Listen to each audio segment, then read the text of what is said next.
still can't figure why you'd stay with me after everything I put you through.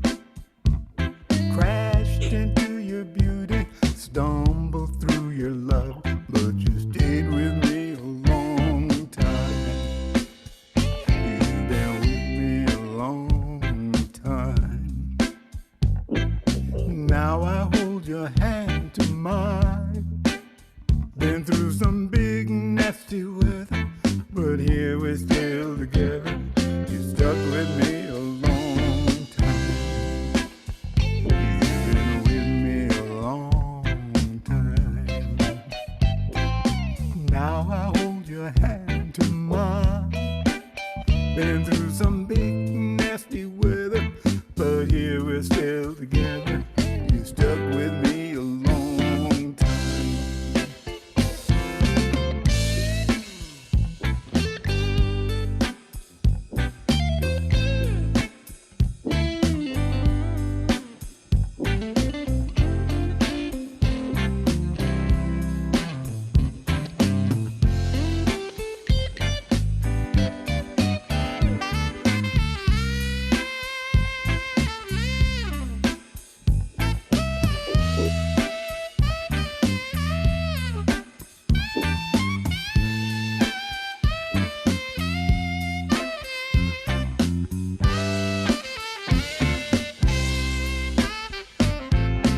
I'm gonna make it up to you. That's what's left for me to do. I took you for granted, thought my feet were planted, didn't understand my strength was you. Now I'm with you till the end of time. I know now when your eyes meet mine, I'll be with you every morning, hold you every night. I'm with you till the end of time. I'll be with you till the end of time. I know now when your eyes meet mine, I'll be with you every morning, hold you every night. I'm with you till the end of time.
kiss and then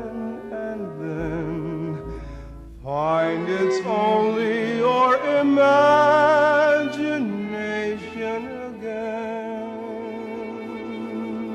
Oh, well, imagination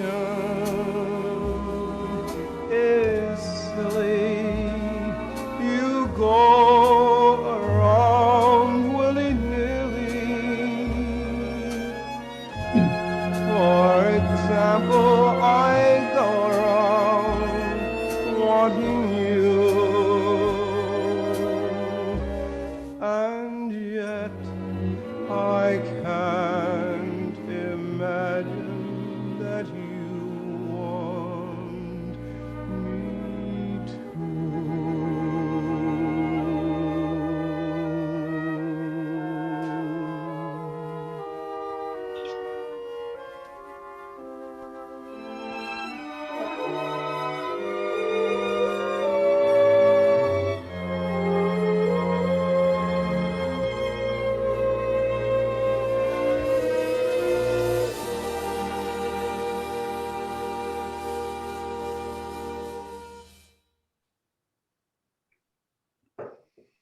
Wow, what a way to start.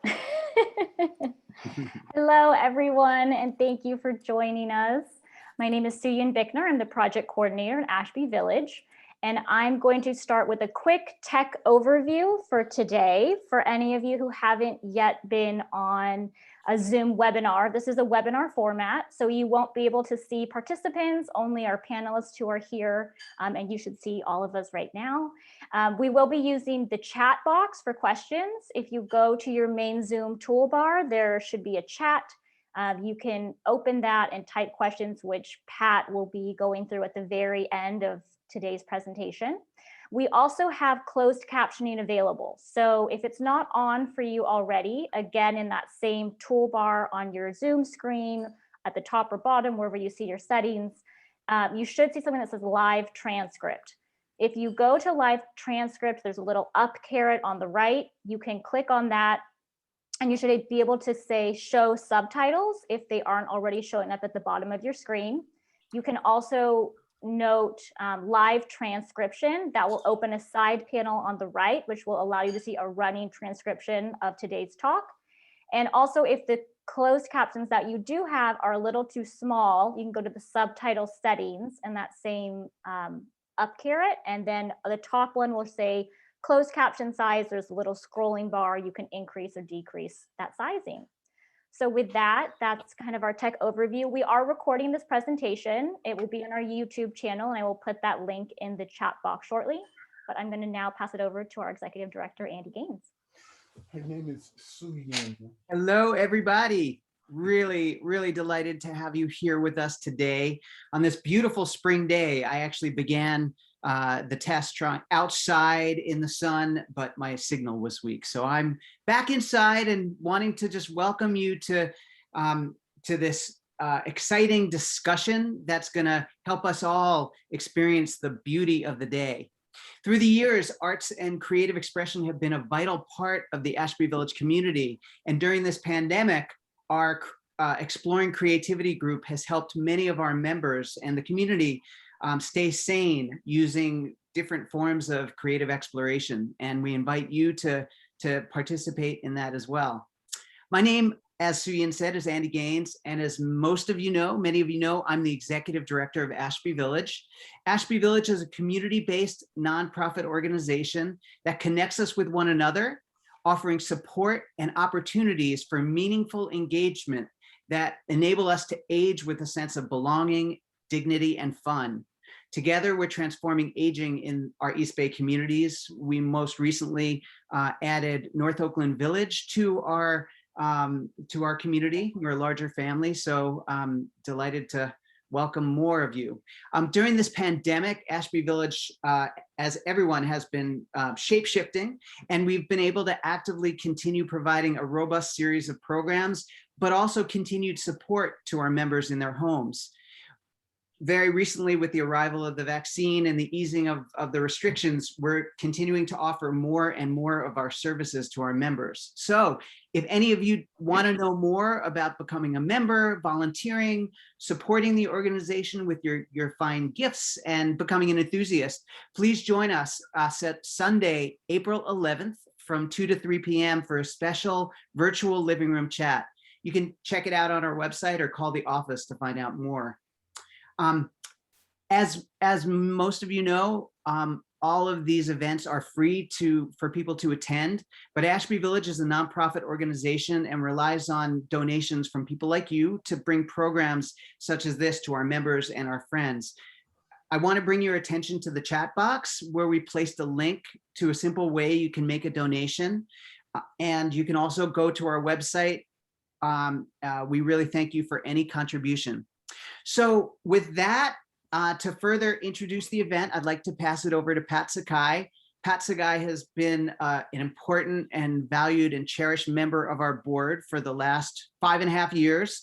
She drew straws, and she's going to be leaving the board, but she'll continue on as a supporting member. And she's also a member of the Development Committee, the Diversity, Equity, and Inclusion Work Group, and a key participant in the Exploring Creativity Group. So Pat, I want to pass it over to you, and thanks for helping to make this event possible. Okay, well, thank you, Andy. I'm honored today that Russ Ellis asked me to facilitate this event. I first met Russ probably 50 years ago or more in the early 70s when we were both part of a research team evaluating experimental schools in Berkeley. And he impressed me then as a charismatic personality and original thinker who looked very carefully and thoughtfully at social phenomenon in the experimental schools and out in the community, which is what we were looking at. And boy, he impressed me at that time with his way with words, as many of you well know about Russ. Many years later, I re-met Russ as part of a painting studio group where he again really wowed me with his fresh insights about his own and his studio mates' work. And I am forever grateful to you, Russ, for your enthusiasm, for an encouragement of my own exploration of painting, and for going public with it, which I wasn't really thinking about doing. So thank you, Russ. Yeah. I met Troy Duster a few years ago after I had asked Russ if he would convince his old friends and fellow Ashby Village members Troy and Felton Henderson to talk with the Ashby Village community about their decades-long relationship, like 6 decades. And during the planning of that event, I learned from Russ that Troy was a longtime ceramicist, but that aspect of his life was not very public. So I'm thinking, I'm putting that in my brain files for future reference. And a few months ago, I pulled it out when Ashby Village's Exploring Creativity group, which I'm a part of, was planning events to inspire those of you who are Ashby Village members to try your hand at creative pursuits. And so I asked Russ if he would try to convince Troy to be a part of today's event, and to our surprise and delight, Troy agreed. So I want to give you a background of both Troy and Russ on what they were doing in their pre-retirement days, just to set up the contrast with what we're focusing on today, their creative lives.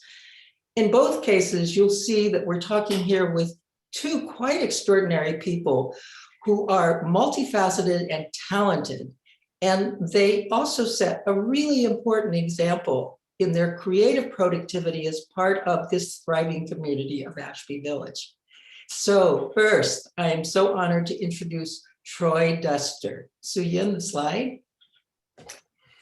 So Troy is Chancellor's Professor Emeritus of Sociology at UC Berkeley, and he's Emeritus Silver Professor of Sociology at NYU. He was born and raised on Chicago's South Side and received both his undergraduate and graduate degrees from Northwestern University. He taught sociology at UC Riverside before coming to UC Berkeley in 1967 on the heels of the free speech movement and just in advance of the Third World Strike. And he taught at UC Berkeley for over 4 decades before retiring. Troy, as many of you know, is well known nationally. He was president of the American Sociological Association and chair of the board of directors of the Association of American Colleges and Universities. In the late 1990s, Troy chaired something called the Human Genome Project's National Advisory Committee on Ethical, Legal, and Social Issues. Troy's really groundbreaking contributions to the area of biogenetic research have been critical in shaping scientific inquiry around issues of race, ethnicity, and genetics. And he's the author of his first publication, The Legislation of Morality, Law, Drugs, and Moral Judgment, which was published in 1970 and which became a classic. And in 1990, Troy published his provocative work, Backdoor to Eugenics. At UC, he led innovation in curriculum and in promoting and sustaining diversity among faculty and students. And he fought very hard to increase access for minorities and women at UC Berkeley. Troy also worked with university and student leaders to help resolve major political struggles on campus, including the Third World Strike and development of the American Cultures Requirement. In his oral history of UC's Bancroft Library, which I highly recommend you check out, and we can give you some information later about that, Troy revealed his very clear insights about the anatomy of structural inequality and institutionalized discrimination, as well as the potential for strategic interventions. And as an example of this, Troy was founder and director of the Institute for the Study of Social Change at UC Berkeley, which became a very, very significant place on campus. It looked out for the interests of women and minorities, and he worked to secure grants to sustain the Institute's work, which was very successful in enabling and encouraging PhD graduates who are now placed in the larger world. Thankfully, the Institute still exists today. Thank you, Suyin. So all of this was one side of Troy Duster, and not many people knew it at the time, but while he was working on the cutting edge as a scholar, Troy had taken up ceramics and has done so for the past 40 plus years. He now creates works of art, mainly in porcelain, at the Berkeley Potter Studio. So welcome and thanks to you for being here, Troy. Hey, I'm honored today also that we are graced by the presence of Russ Ellis, my friend, who is Emeritus Professor of Architecture and Emeritus Vice Chancellor for Student Affairs at UC Berkeley. He was born in Southern California, attended Compton High, and went to UCLA on a full track scholarship. So Ian, next slide. I love these slides, seeing him running. Russ gained significant recognition for his athletic prowess well before becoming a scholar. He was recorded as having the 6th or 8th fastest time in the world in one season. He took 3rd in the NCAA and earned 2 NCAA medals. Russ ran on the first winning NCAA track team at UCLA with his friend, the late Olympian Rafer Johnson. Okay, thanks, Ian. Russ got both his undergraduate and graduate degrees at UCLA and then taught sociology at Pitzer College, where he was the first full-time Black professor at the Claremont colleges. He then came to UC Berkeley in 1970, where he taught in the College of Environmental Design. And there he focused on the intersection of sociology and architecture. And coincidentally, Russ was my future husband, Dick Shapiro's graduate thesis advisor, or the chair of this committee, I'm sorry. And while in the College of Environmental Design, Russ eventually became assistant dean. And he served there as a critical resource for Black students trying to adjust to the world of UC Berkeley. Both then and later as a UC administrator, Russ was a leader in increasing campus diversity, recruiting underrepresented students and hiring more Black and Latinx faculty and women. He retired from Cal, which he once described as the world of text, and I hope he'll expand on that. He retired in 1994 and quickly pivoted, taking up sculpting, then painting, and more recently, recording songs of his own composition, one of which you heard if you joined early. So Ian, next slide. With the help from his children, Dave and Zoe, both of whom are accomplished musicians, Russ now produces music with Berkeley Cat Records, which recorded an amazing rap track last year called Chugga, which was intended to motivate young people to vote. Finally, and significantly, Russ is a founding member of Ashby Village. Thanks, Suyin. Okay, so thanks again. Welcome, Russ and Troy. And now let's start the conversation with both of them about their creative pursuits.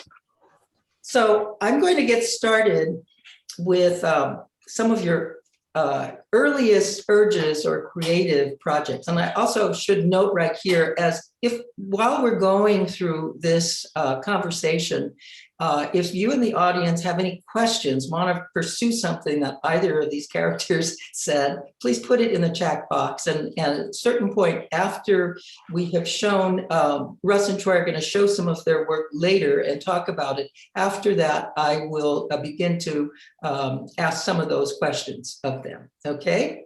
So let me talk first, and I want to direct this to Troy first. What were some of your earliest urges related to creativity?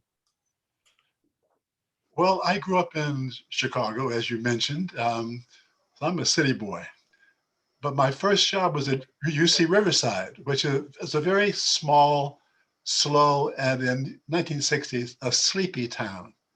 So there was a situation in which I was sort of looking around for something to animate me. And one day I saw this invitation to come down to the Art Center, and there was a class in ceramics.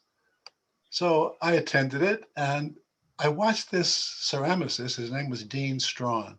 I watched him take this clump of clay, and magically within about 3 to 5 minutes, he produced this magnificent piece of work, and I was hooked.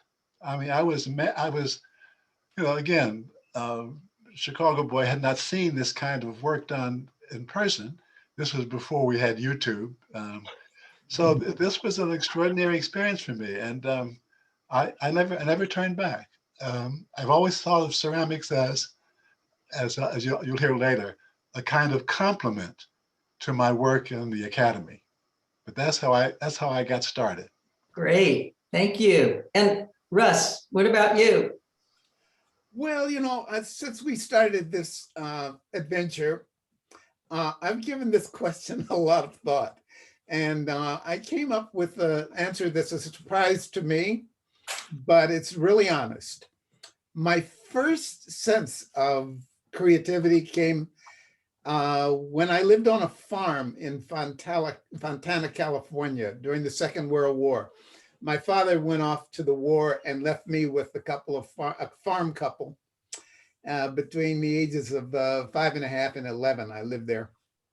And my first honest experience with the sense of mastery and creativity had to do with making mud balls. I would gather together some mud, and then I would roll it in my hands until it was perfectly spherical, or to my eyes, perfectly spherical, or had some kind of odd features to it. And then I would borrow some sand. We had these big red and black ants in Fontana. And I would borrow some sand from the mounds that they make, you know, when they burrow and they leave the sand out. And then I'd finish the surface of these mud balls with the sand while the mud ball was still wet. And then I would array them on a shelf somewhere in the garage. And it truly was my first sense of mastery and engagement with art. And so, Russ, would you call that your first experimentation with sculpting? Yeah, I think so. Okay. Yeah, I think so. All right. Well, Russ was kind of reluctant to talk about the recording that you heard of Imagination, which in my mind is just unbelievable, unbelievably gorgeous. And Russ, talk about what that was and what you were doing at the time, what you were thinking.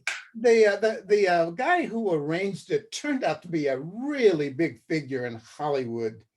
I forget which studio, but he did the orchestration for all the Star Wars movies. He did the orchestration. And I met him as a college student, and his father was in the LA Philharmonic. And so he used his father to borrow a bunch of musicians and set up shop in a garage of one of his friends. And we recorded a couple of tunes. And that's how it came to be. I was living in a world that involved a lot of musicians as it happened back then in those days. So it was just happenstance. I wanted to be a singer. I wanted to be in musical theater. I wound up going to graduate school instead after I met Judith Ellis, who was my first wife. And I didn't go, but there went my career. So you saw the height of my career right there. I noticed one of the early comments in the chat room is, who thought? Yeah, right. Who would have thought, huh? Yeah. Okay. Yeah. Okay. But So what I've done though, I've married a songwriter, so I have that, Julie Shearer. and then somehow you've come full circle, Yes, indeed. which Yes. you will talk about in a Yeah. bit. Okay, so I want to talk now about the transition from the academy to creative work in environment in retirement. And I want to address this first to Troy. You began working in clay pretty early on in your career while you were working as a scholar in universities. And during your career, what was the relationship between your own creativity and that whole rational, academic, professional way of thinking in your field? Well, I don't want to exaggerate this problem, but I think it's out there. Namely, in the academy, there are clear restrictions on what you can and can't do. That is, when you want to publish something, you have to stay within what's called the restrictions of peer review. So you write an article and it's sent off to some reviewer, and there's a floor. There's also a ceiling.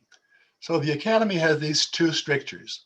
A floor that you really can't sink below because you'll never get published. It's also the case that there's a ceiling. And so when you're writing, or even sometimes giving talks or lectures, you're quite aware of the peer review process, where you're being judged all the time by those who are in the field. And even if you are rebellious, you're within that kind of restriction. Now, the difference, of course, for me, was that with ceramics, in my own home, later on, my own studio, and I actually had a kiln built in my backyard, I didn't have any restrictions like that. I didn't have a peer problem where I was concerned about whether or not this particular piece of work I was doing was going to pass muster. So it was in some sense freeing from what I would regard as my full-time job. Mm-hmm. What Troy is leaving out is he also always had a dark room and was into photography way more than he was into ceramics. He's leaving that out. Oh, we didn't press him on that. No. But Russ, you wanted to comment on Troy's academic work as an example of creativity. And I want to, to say that we in the Exploring Creativity group have talked about creativity not just limited to, the standard arts, but really people can be creative in almost any undertaking they take. And so do you want to talk especially about his groundbreaking book, Backdoor to Eugenics? Yeah, I'll start and try to be brief, which is hard for me. Okay. I think Troy experienced the advantages of being Black and an intellectual, a very formally trained, serious intellectual. So he didn't look at things exactly the way he was supposed to, while meeting all the requirements of being a member of, highest academic rank in a very distinguished university. And of the university itself, Berkeley, when he got here, it turns out there was a crew that he was part of, which involved Arlie Hochschild and Harry Edwards, all of whom, including Troy, kind of went off in little directions, major directions that now have become real fields. But at the time, they looked like, funny little twists. But Troy looked at, I think, the whole genetics issue from the standpoint of a Black man, to tell you the truth. I think when we got into the genetics issues, I think he started thinking about this in a really serious way, and he assembled people around him to work on it. He produced graduate students who are now out there in a full field. There's a field now that he's created. And I just think it was a beautiful instinct on his part where you put improbable things together and it worked, which I think is what art is. Well, let me respond to that quickly. Up until the 1960s, public health was universal. You had tuberculosis, polio, smallpox. You could go down the list. And the public health interest was for everybody, much like the pandemic today. But what happened in the 1960s would change everything. Something called the diagnosis of a genetic disease. And for the first time, genetics comes to the forefront in human molecular field. And we started to get word that, for example, Tay-Sachs is Ashkenazic Jewish. Sickle cell, African Americans. Cystic fibrosis, North Europeans. I could go down the list and so on. So what happened, and I saw it coming, was what I call the fracture of the public health consensus. So for the first time in the 60s, we began to see interest groups forming around these diseases, which are, quote, ethnic and racial. Now that's astonishing. And yet in that early period, it wasn't being taken advantage of in terms of trying to understand it by those in their field. So for example, if you were a molecular geneticist, as was Francis Collins, working on sickle cell, what you saw was sickle cell. You didn't see what I saw, which was the fracture of the consensus. So it wasn't so much that I was being creative, I was simply acknowledging an extraordinary development. All right. Well, Okay, so he wasn't creative. Okay. no, wait a minute. I remember Troy commenting on something of an aha moment you experienced as you read some article in one of those magazines you find on an airplane that helped you early begin to make some connections. Can you talk about that? Yeah, I was flying back from the East Coast, and I think I picked up one of these magazines talking about this new development, a new drug. It was called Bidil. Going to be a drug marketed only for Black people. I said to myself, what? Again, in the earlier period, there was no such thing as a drug for any particular group. This set off a real light bulb, and that was when I published some articles, which then, unlike other articles, got some real traction and people began to take notice of what I would call the molecular reinscription of race. That was the development, the molecular reinscription of race. Wow. Yeah. That's really quite extraordinary. Okay, I'm sure we could talk a lot about that, but our focus is on describing, going from your career, making that transition into retirement. So I'd like to ask both of you to reflect on how do you spend your time now and how did your perspective on life change when you retired? Troy, you want to talk about that? Yeah, well, okay. I think I've hinted at it earlier, but let me be more specific. For me, ceramics was an extraordinary juxtaposition against the academic work in the following way. You can spend a lot of time writing an article, weeks or months, book chapters, taking maybe several months. And then there's a review process that can take years. And the feedback loop can come after several years. Well, contrast that with being on the wheel with stoneware. Within the first 3 to 5 minutes, you get feedback.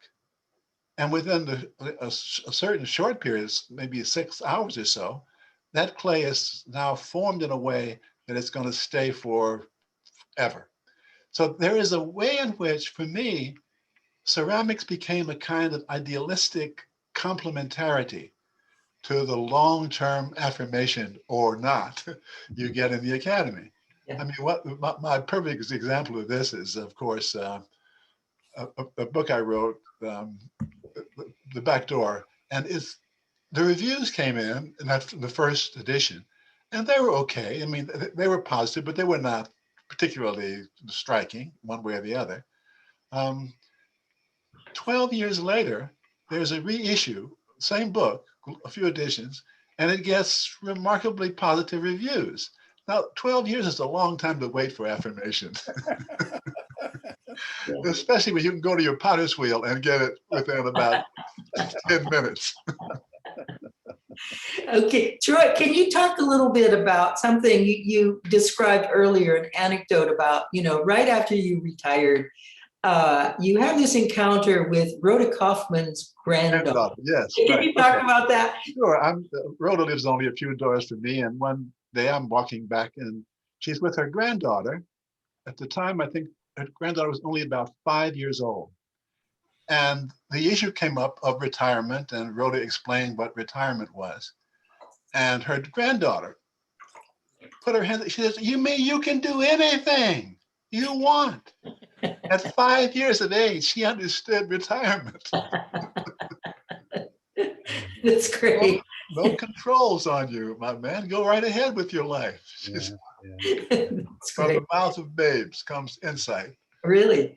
Russ, you described a similar experience in your sculpture studio. You want to talk about that? Yeah, it was later in a different setting.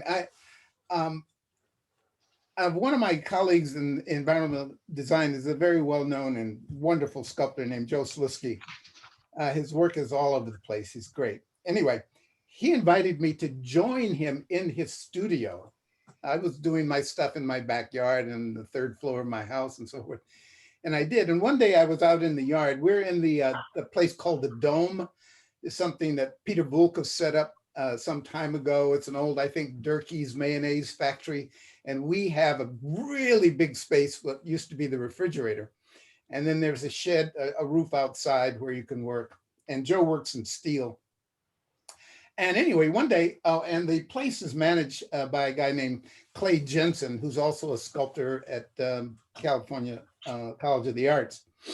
And one day, one of Clay's students came by and the gate was locked. It's a dicey neighborhood. And he said, "I'm trying to find Clay." And I said, "Oh, okay. Here, I'll open the gate for you." He said, "Hey, I'm the one who put up that shed." This kid was about 19 or 20 years old. And I was impressed that he had put up this thing. And I asked him how, and he said, "Well, they put me in a harness and jacked me up, and I did this, that, and the other." And he said, "When I was here, there were 18 people working inside that place. How many in there now?" And I said, "Just that there are 3 of us." My friend Ron Elson is in there as well. And he said, "Could I take a look?" And I said, "Sure." And so he came in and he looked at what I had on the walls. And I will see, I think, a slide of that at some point. And his face crumbled. I mean, he became depressed in front of me. And he said, "You're doing what you want to do." And from the standpoint of a student who's studying art at art school. And here I am, this old fart who doesn't know anything about art, and I'm doing whatever I want to do. He was so upset about that. It's similar to Troy's story in a different way. Yeah. But that was an insight for me. He was right. And I actually value the fact that I was able to do whatever I wanted to do. I didn't owe anybody anything. Which Nobody was here is interesting because, working with graduate students and seminars over the years, Oh yeah. I began to detect this continuous problem, which is, at least in our field, in social sciences, it may be true, I think maybe in the humanities, as you're doing your graduate work and you're in these seminars, you reveal how, quote, smart you are, unquote, by being critical, by talking about someone else's work and understanding its intellectual underpinnings, being able to quickly talk about some 18th century person who had the idea first, and so on. So you're showing how smart you are by showing how critical you can be. Yeah. And that's always bothered me. And the thing that I've tried to do is to say to in my graduate seminars, if you want to show how elegant and smart and creative you are, build upon what the person's presentation is in a constructive way and try to find ways of assisting, helping, constructive criticism. And if it's just critical, I don't want to hear it. Yeah. But the Academy is full of that. Yeah. It's One of full my this notion, yeah. Go ahead. But one of my professors in graduate school said of one of the students, another graduate student comes up with another lovely distinction. And it was meant as a put down. You know? Yeah. Please, would you cut that out? Yeah. Well, that's a good segue to, I wanted to ask you, Russ, about, when you left UC Berkeley, you jettisoned the world of text. Can you talk about that? I love how you talk about how critical language was. Yeah. Yes. It's all languages, whether it's symbols or not. And you live inside your linguistic framework and you demonstrate what you think you know or have discovered inside that framework. And the university is a very conservative place. It conserves the record of the works over years, and it keeps track of new things that happen, but always tries through libraries and museums and other things to keep in mind where we've come from and where we're going. I didn't realize how much a slave I was of text until I retired and got into art. And getting into art where lots of really well-educated people, who are really very well-educated and good at text, but their primary motivation in life has been the art of one sort or the other. And then going out and being among them was just really educational. And I got to explore another side of myself. And I realized that I had to let go of text and find this other side of myself and wander in that a little bit. This class that we've been in with Katie Hawkinson, Pat, for years, gives me an opportunity to actually make words, but I'm making words in the context of learning about art from people who are actually artists, and it's a very different self I've become since then. And I love it. I'm really happy at my evolution. Great, thank you. Yeah. I wanted to transition here on, and maybe Suyan, can you show the slide of the text, Troy's quote on the relationship, and those of you who have been reading the newsletter articles from Ashby Village know that, let me just read this, and maybe Troy, if you have anything further to talk about here. Troy said, in the academy, writing articles or books or giving lectures or seminars, the feedback can be so long-term, even years. Working with clay, much of the feedback is near instantaneous. Not only does the porcelain tell me within a few minutes of how much of a mistake I've made or avoided, but once fired, it's there for the ages. Nothing ephemeral, as an idea whose time never came, or if it did, evaporated in the next publication or generation, or maybe never even made it past a reviewer's scathing assessment. Troy, do you want any more comments on that, Troy? Well, I guess what I would say is that I feel very much for so many of the young scholars who are coming out today, because they don't have the backdrop of an alternative reality, and they're spending all of their energies, all of their efforts in this one realm, as the academy is in some ways shrinking. Back in the 1960s, there was an expansion of higher education, and you came out of the graduate program with the idea that you're going to get a job in the academy. Now I feel that, you know, chances for that happening are sometimes less than about a third or even 50%. So I do recognize the great privilege that I had and coming out of this world in the academy at a time when it was expanding. And the idea that if I didn't get a job, I would have, quote, nothing, would be frightening. So that's my take on this situation. So this situation is very difficult for young scholars. Yeah, thank you. Thank you, Suyin. Russ, do you want to comment about the issue of frameworks in the academy and what that means to you now? Well, it's related to the text conversation. Yeah, the departments specialize in frameworks. You can have a political science department in Des Moines or in Oshkosh, and they'll have an approach to a phenomenon. It could be voting, it could be, I don't know, any number of things. I have a side story about frameworks that maybe captures it. Troy has a graduate student who was on the faculty at UC San Francisco, and he developed multiple sclerosis. And so he and his wife got really busy investigating multiple sclerosis, and his wife quit her job and devoted herself to this research.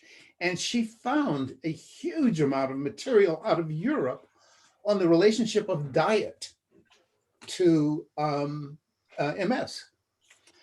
And they went about looking into it. She changed his diet.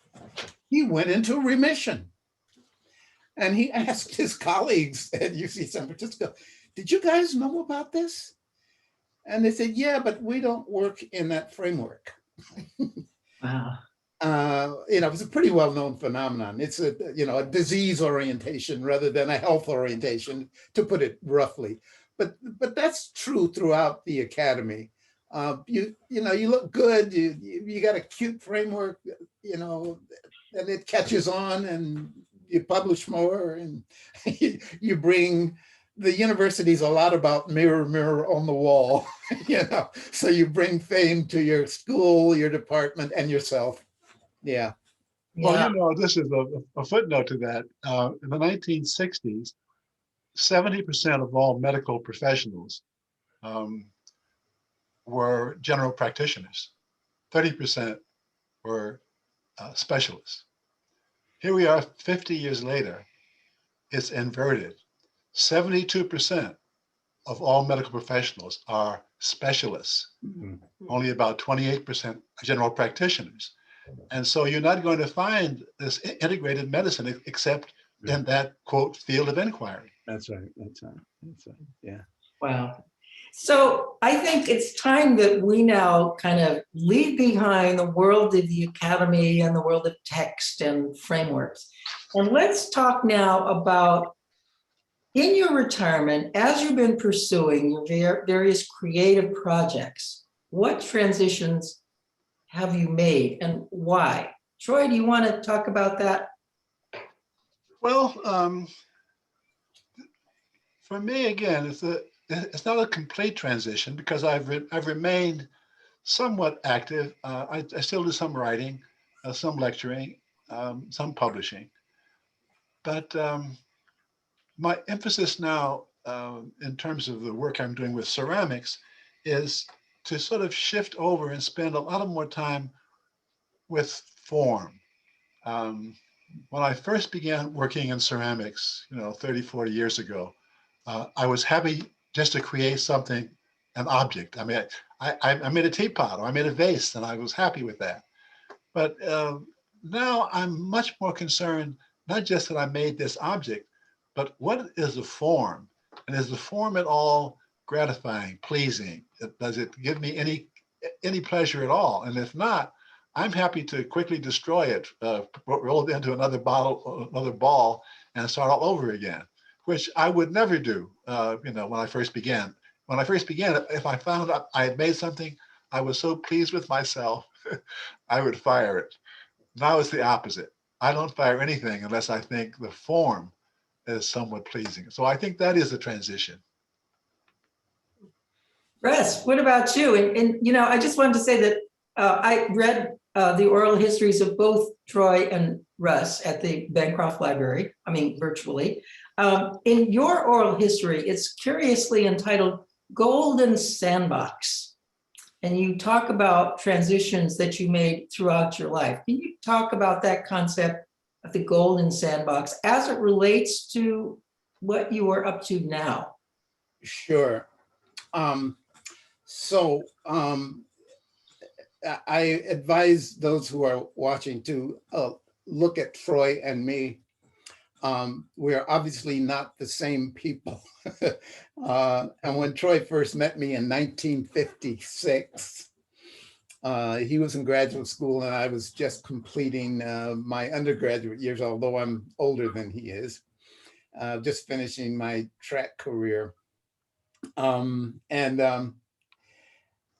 Anyway, so I got, what happened to me? I was Hollywoodish. I was born in LA, and Troy denies this, but I think he wasn't. They tried to get us together. Oh, Troy Duster, you're Black. You'll want to know Russ Ellis. He's the big track star at UCLA. And he said, yeah, okay. He says he thought I was otherwise engaged, but I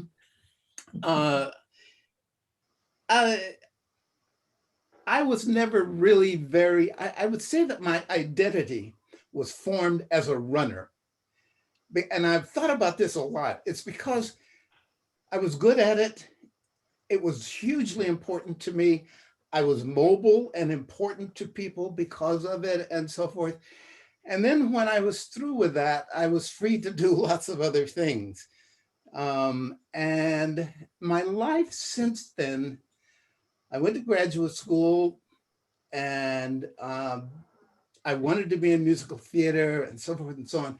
But my whole life has been more like living in a sandbox. Oh, here's a toy, let me play with this one for a while. I'm not like Troy.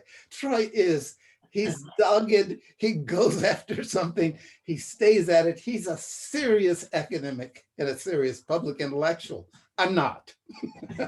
And so the title of my oral history, In the Golden Sandbox, is my description of what it was like for me to be a boy in California and a man and then a father, a mate and a father.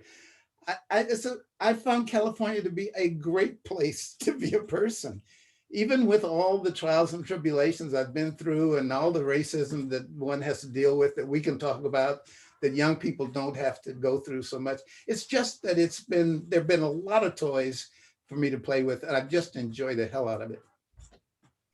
Well, great. Troy, any comments on that? On your recollection? I think we should proceed. Okay. All right. I want to now turn our attention to the individual creative processes and the products that come at the end of that or as a part of that work. So let's talk about creative work. And the first question that I have, which often gets asked when artists are around and you see their work, is what inspires you to begin working on a piece? Where do the ideas for your creative work come from? And I want to start with asking Suyin if she would put up a slide of one of Russ's sculptures. Russ, can you talk about this? Yeah, this actually is bronze, and the idea for this, it's about 16 inches tall, maybe a little taller. This is called, what do I call it? Hive core.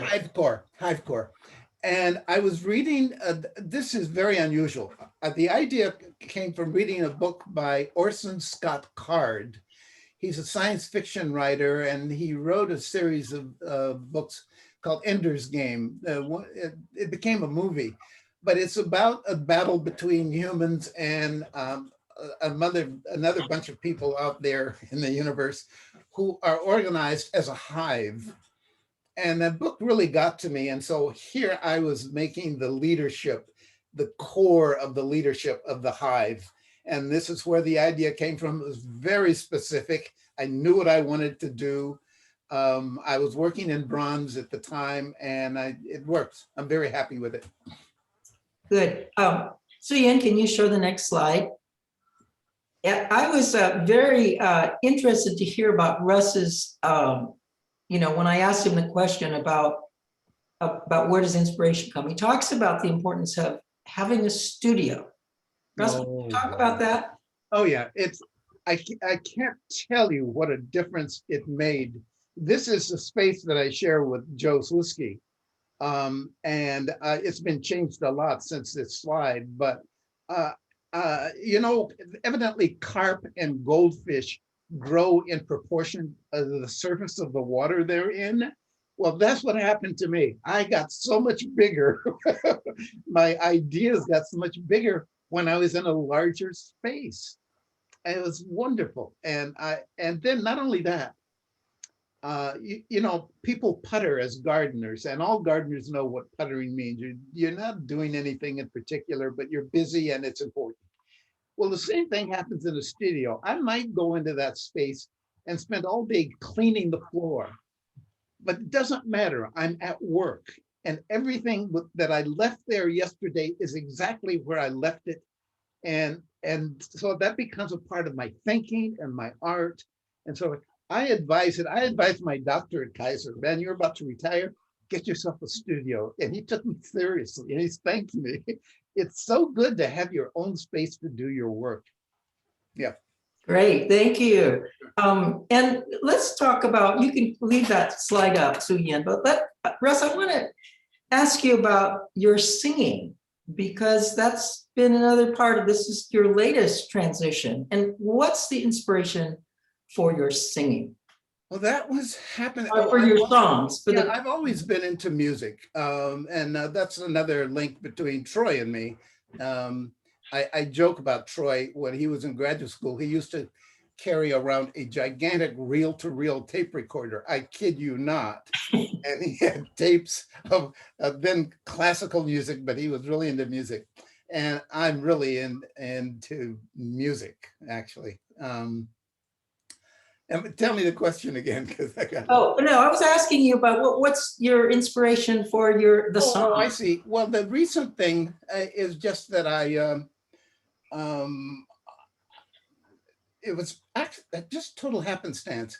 My wife and I live in a large-ish 3-story place in Berkeley. It's a lovely house, and we've had help keeping it and managing it and keeping it clean. And we worked with some a Brazilian couple for years. We're very close to them. And one day the guy hurt his leg, and his wife was coming, and I was very upset watching her lift our heavy mattress and so forth. And I was about to say something, and she brought an assistant with her, also from Brazil, who didn't speak English. And so, but I didn't want to invite the assistant into our regard. We were way too close to these people anyway, and I didn't have a space for her. So I kind of invisibilized her, the assistant. And then I read this article in the New York Times Sunday section about a writer, a woman down on her luck, and started cleaning people's houses to make a living. And then she wrote about it and what it was like. When I finished that, I said to myself, Russell Ellis, you have the right to invisibilize no one. So I asked this assistant what her name was. And her name is Elizabeth, which is the way they say Elizabeth in Portuguese. And so she said, but I prefer Elisa. So I said, okay, I'm going to sing your name when you come, then I'll remember it.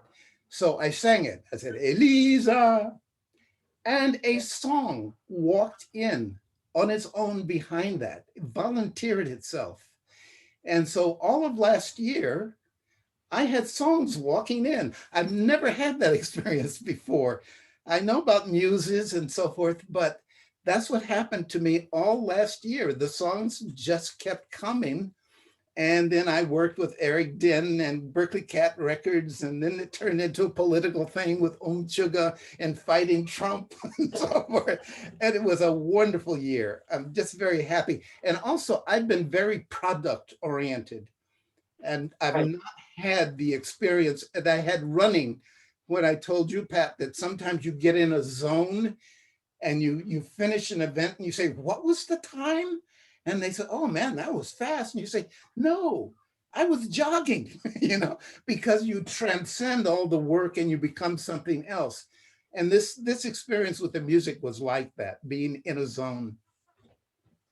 That's great. I wanted to ask Su-Yin to show the next slide. And I want, Su-Yin, let's let this song play until about 4 minutes in, because I'd like those of you who haven't heard Russ sing, this is just a beautiful, beautiful song. I remember hearing it for the first time in our painting studio.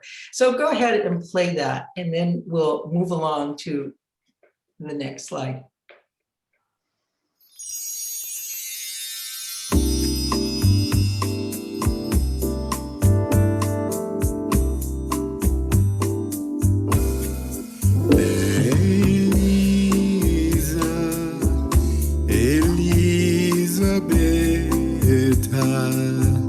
Your stars invade my eyes, Mina Elizabeth.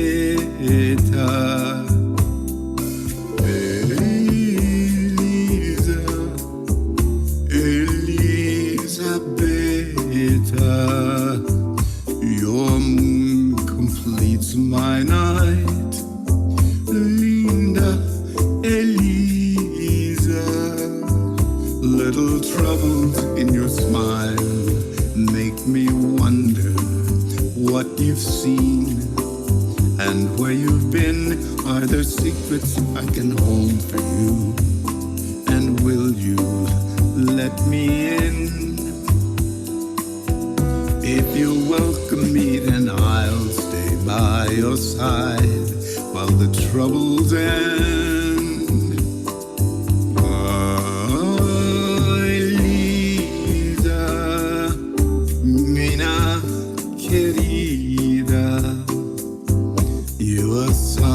Ignites my day, shining Elisa.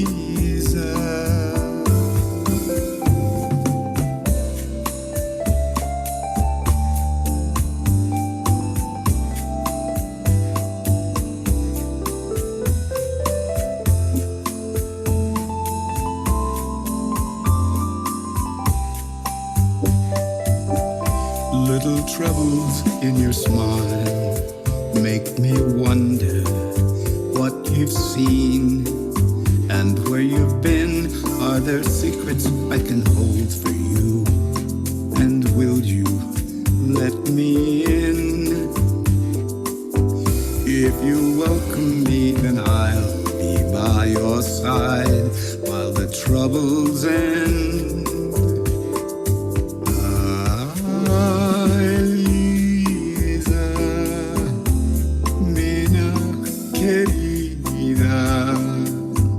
Your sun ignites my day, shining Elisa, Linda Elisa, Elizabeth.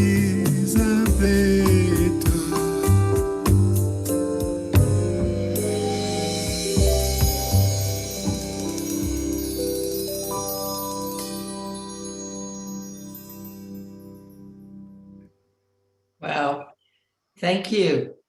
Thank you. Imagine Eliza's response to that. It's great. Okay, I want to move on to ask Troy to talk about the inspiration for this. When I first saw this, I thought, That is a really interesting fireplace. So Troy, can you talk about that? Well, it comes out of some negativity. That is, when I first came to this fireplace in my house, I didn't like it at all. It was just plain and, prosaic and uninteresting. And even just passing by it every day, it sort of annoyed me. So sometimes I think creativity comes from juxtaposing things that are unlikely. So one day I saw this, I looked down, I saw this piece of ebony sculpture of three males from Tanzania. And it hit me, I could do a plaster Paris cast and turn this into tile. And I went to do the measurements, and it turned out, voila, it exactly perfectly fit the various contours of the fireplace. So that's the story. I hurried, got myself some wooden framing and got the plaster Paris and got good at it, and got myself some stoneware tiles, which I made. So that's the quick story. I'll say more about the Tanzania inspiration later. That's great. So inspiration comes from something you don't like. Wonderful. Okay. And let's see. I want to ask Troy as a follow-up. You shifted from, Suyin, you can take that off at this point. But Troy, you shifted from working primarily in stoneware to porcelain. What was the story behind that? Well, there's two very different kinds of clay. Stoneware has in it what's maybe called grit or sand-like quality, which means it's strong, and you can throw it very thinly. You can throw it so that you pick up a cup that's made of stoneware, and if it's thrown, it can be very, very light. That's the opposite with porcelain. Porcelain has almost no grit. It's just slick clay. And if you throw it too thinly, it'll collapse on you immediately. So there was a challenge about the mastery of the craft. And I had reached a point where I felt I could really master the stoneware and do shapes which I really liked. But porcelain was a challenge. If you look at, Chinese porcelain, you see it's very thin. That's never thrown. It's almost never thrown. That's a mold. That's clay that's in a liquid form. They pour it into a mold, and therefore you get this exquisite, elegant, very thin porcelain. But throwing porcelain is a challenge. And it was, I think, that which got me to move over to porcelain, just to try to master the form. Great, thank you. That's so interesting. Just always challenging yourself. Russ, why did you shift from initially doing sculpture, and then you moved to painting, and now to songwriting? Can you talk about that arc? Well, it's just more of the sandbox. I've been in a men's group in Berkeley for 40 years, believe it or not. There are fewer of us now than there were 40 years ago. But one year, one of the members invited a friend of his from Pratt Institute to come out and to conduct for the men a Gestalt stone carving workshop. Okay, it was on behalf. It was for us as a group, to build, bind us together. And this lady came out and she brought some Colorado pink alabaster and all the tools, little chunks of this beautiful stone alabaster, and all the tools. And we did a little hypnosis and a bunch of stuff, and we started carving. And I took to it, and I can't draw, and I don't see a lion in there and then find the lion. No, I just whack away until I like where I am, and then, and that's, how I got started there. And the painting thing, I don't know what that transition was about, but I very quickly got into, got working with Katie Hawkinson in her class.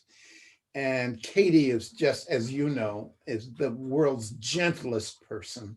I mean, she's, at one of my shows, I said of her that she said to me, oh, Russell, what a wonderful black dot. Where are you taking that? You know, she just is not critical. The opposite of the graduate students, you know, just she's open, just so open to whatever you're doing and helping you grow.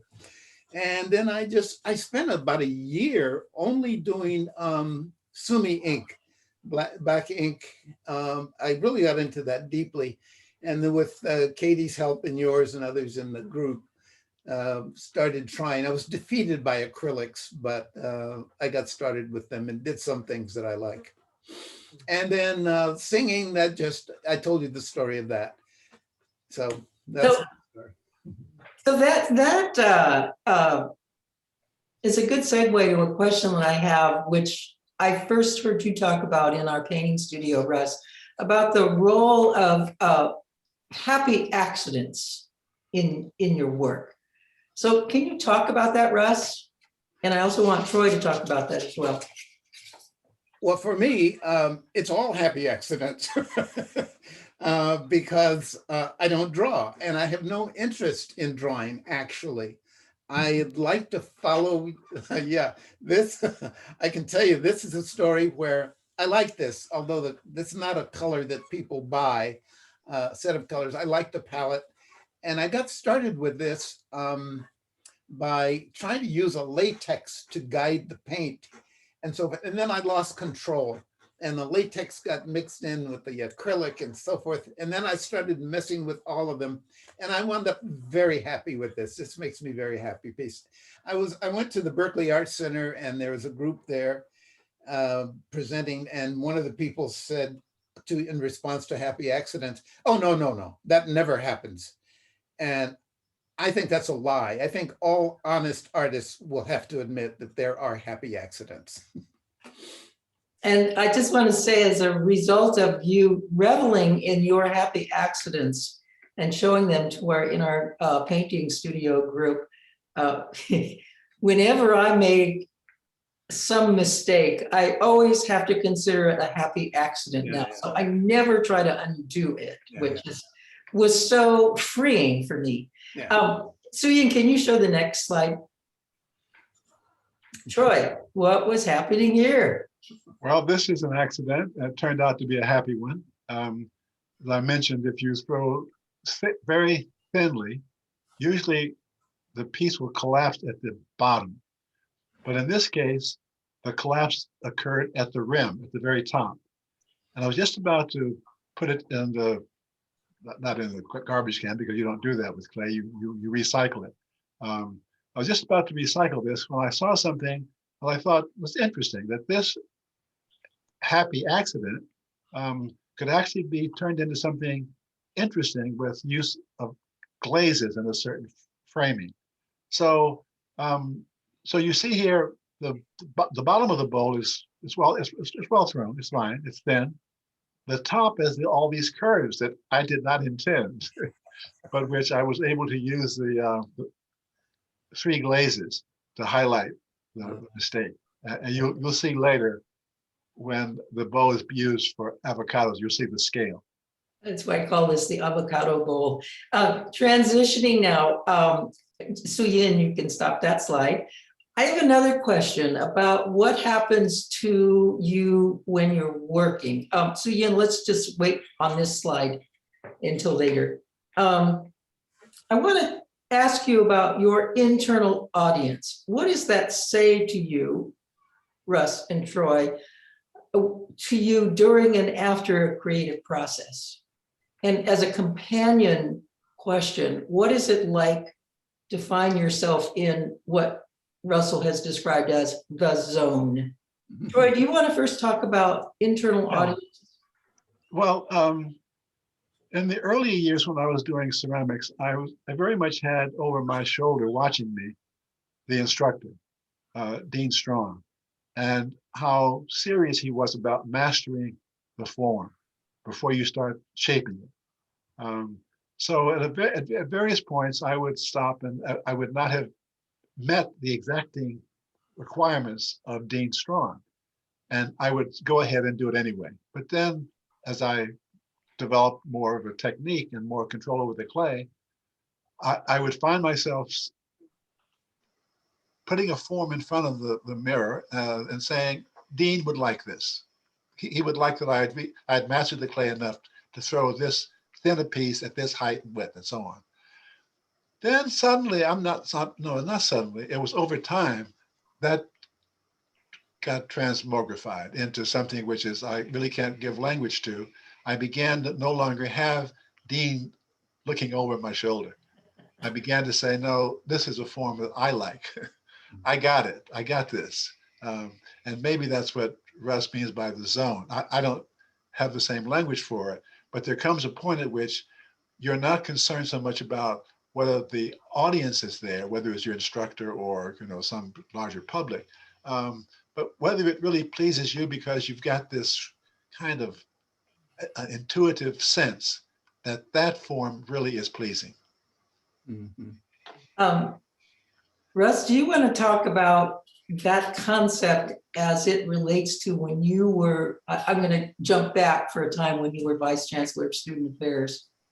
And you talked about how you couldn't afford to be thin-skinned. How that relates to the internal audience. Oh, golly, Moses G. People hate you.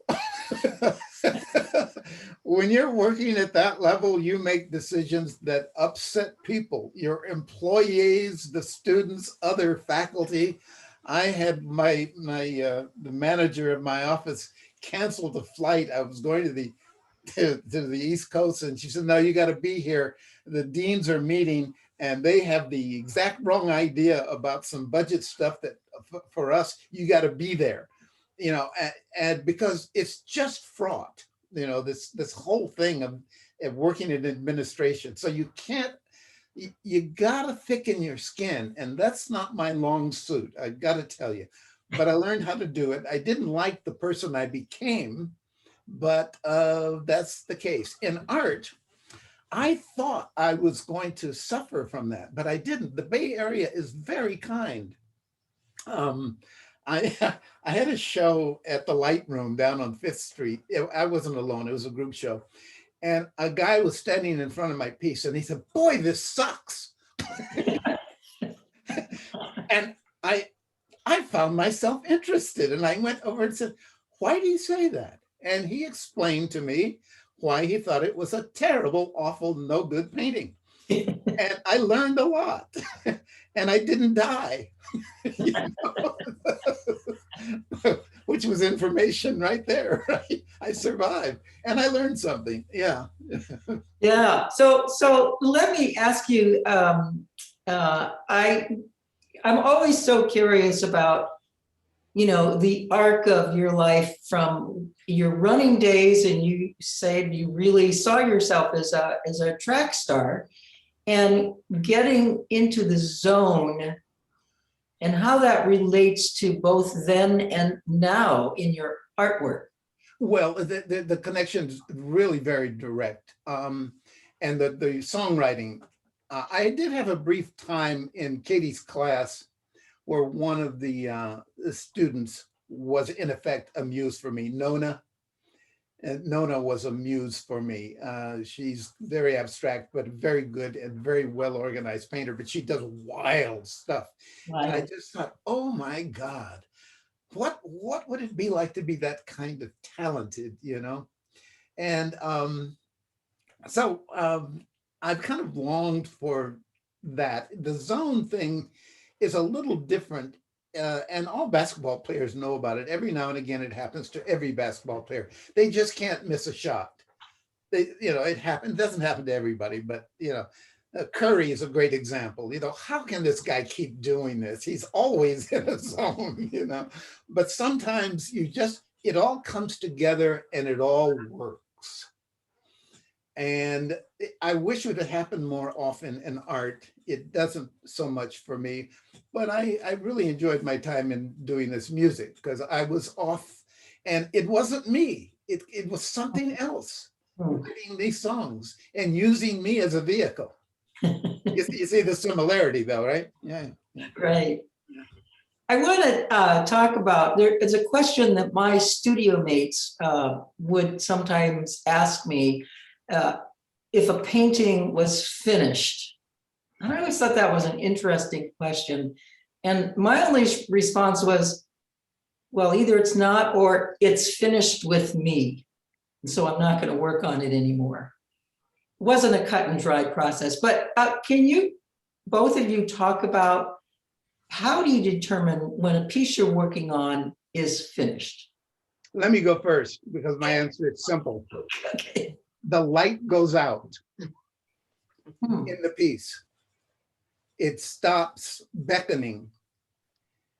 The light goes out. It doesn't go out forever, but the light goes out in the piece. That's how I know I'm through. Troy, what about you? It's also rather quick and simple. There's both hand building and wheel throwing in what I do. I do mainly wheel throwing, but as you'll see in a moment, some hand building is involved as well. And when you're on the wheel, a small little change, an infinitely small change can make a huge difference in the aesthetics of the form. And you learn that over time. So rather than going for a big change, sometimes you go for a very small change, and then you'll say, that's it, I'm finished. I've done, I now understand what it means to be satisfied, and I'm going with it. Yeah. Thank you. I can relate to that. I guess I know when a painting is finished when it no longer is calling to me to do something else. And it just arrives sometimes quite suddenly.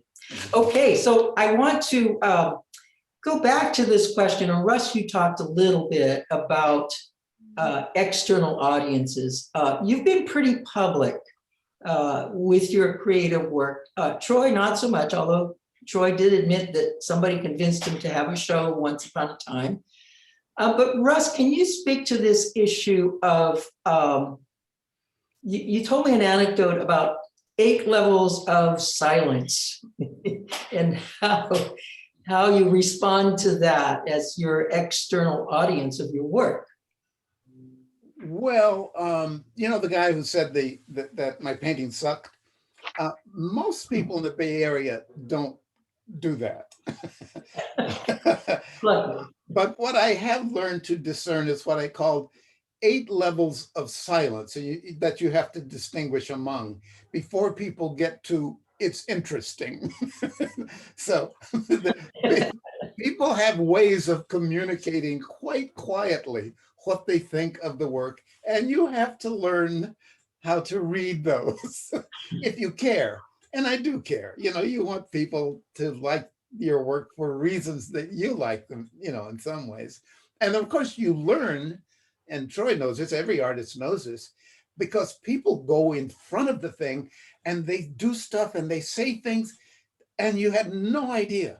I mean, the perception is so much about the viewer, that you kind of wait around to see what people will say. And I'm sure some artists, take notes and then say that about their work, But the 8 levels of silence is just before people start evaluating and making words. If you're at all alert and nervous about whether anything is any good, you hear the various levels before the words appear, Great, thank you. Okay, so I'm going to make a transition now. Both Russ and Troy are going to share a very small sampling of their work and make brief comments. Before they do so, I want to address this to our audience today, and there are quite a few of you, and many of you have already put up some comments or questions, some hellos and shout outs to our panelists. As they are doing this, if you have any questions about anything they've said or not said so far in today's program about their creative work, we're going to put it in the chat, and we're going to have a Q&A session at the end of their work. So I'm going to be scanning the chat box while they are talking about their work. So let's see. All right, so yes. Very yes. quickly. If, for those viewing, if you have a question related to me that doesn't get answered today, please instruct in the chat that you'd like me to respond to it, and I will. Great, thanks. I see that there are a lot of comments already and questions, and I think we're going to save the chat questions. So if we don't get to all of them, maybe we'll find some way of responding to you outside of this program. So I want to ask Su-Yin. Thank you, Su-Yin, if you'll start, and we're going to have Russ start. This is the first piece I ever did. Oh. That's the first piece I ever did. It's it's 7 inches from left to right. It's very small, but that's what got me started stone carving. And this is my bronze age. I'm most pleased with this. This is called, what do I call it? Big C Rider. It's pretty large. And this was when bronze was cheap, before India and China started buying up all the copper. And I used our local foundry to put it together. And they had a great patinist. I love the patina on this.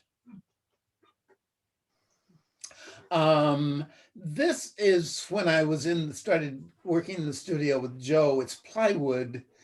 I've forgotten what I call this, but it's probably about 2.5 feet tall, and it's variations on a form that appears a lot in my work.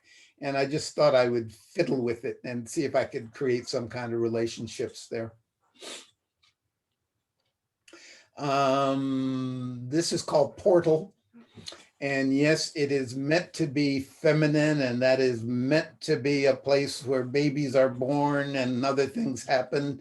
And this is all found material. The frame was lying around, the screen was lying around, and I had the steel cut into that kind of semi-geisha form. That's about 6 feet tall. And that's in my backyard now. It makes me very happy.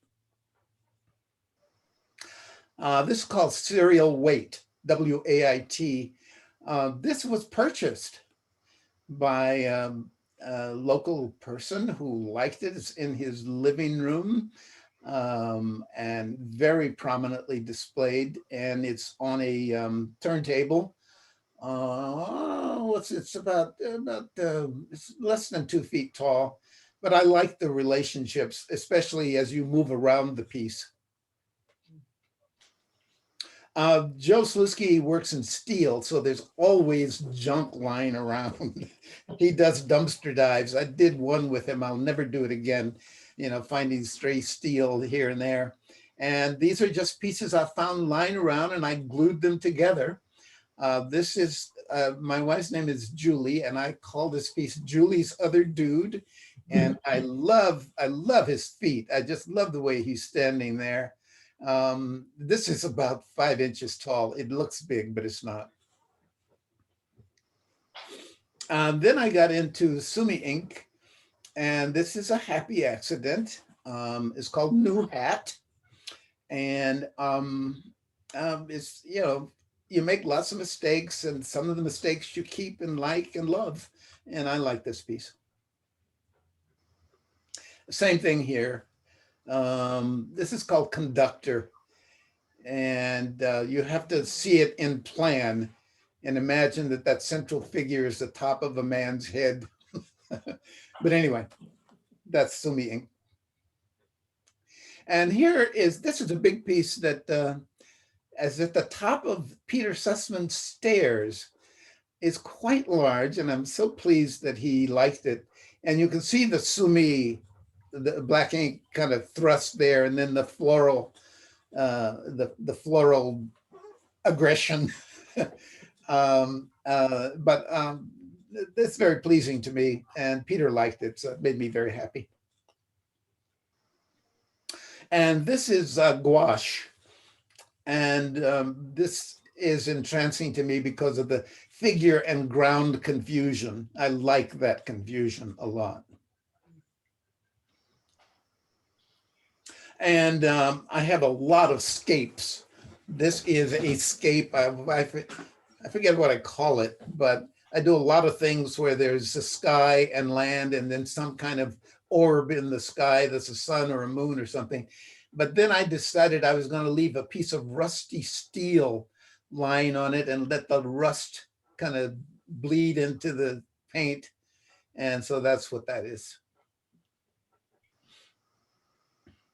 And this is an acrylic, probably 24 inches square, that I like a lot. I think it's acrylic defeated me, actually, but I spent a lot of time on this, and there are a lot of places to go here that are worth going, I think. And so I'm choosing to show it because I like it. That's a good enough reason. And this is actually, my granddaughter had a painting party for one of her birthdays somewhere over the hills. And I went crazy and had a wonderful time. And someone caught me enjoying the painting process. I want to just point out before you take this one off that I love the title on the apron that you're wearing, Russ. Art is good. And to me, this perfectly expresses in a gesture my take on Russ Ellis. There's just this unfettered enthusiasm and joy for being right in the thick of it. Yeah. And really, this was a late addition into the slideshow. So thank you. All right. And now, Troy, let's go. Okay, well, this is a classical form. I mentioned that I trained with this person, Dean Strong, who himself was a student of Marguerite Wildenheim, a very famous ceramicist. And she was German. And she had all of her students trained to throw 10 cylinders, 12 inches high in a row before they could start to talk about form.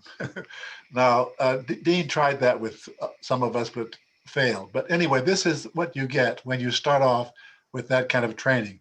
You have to master the clay to reach the point where you throw a cylinder like this, and then you can start to form it. So here's where I am pleased with the way in which that Grecian type form came out. Next. This, as you've seen before, this was the happy accident, once again in stoneware, where it's a very thin bowl. And the next slide just gives you the scale. It's where it gives you a sense of the scale. Yes.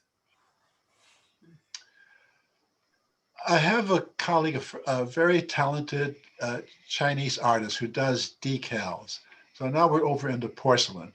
And I very much like the subtleties of the decals, and especially if you work it into the bowl in a way that, should we say, is coherent.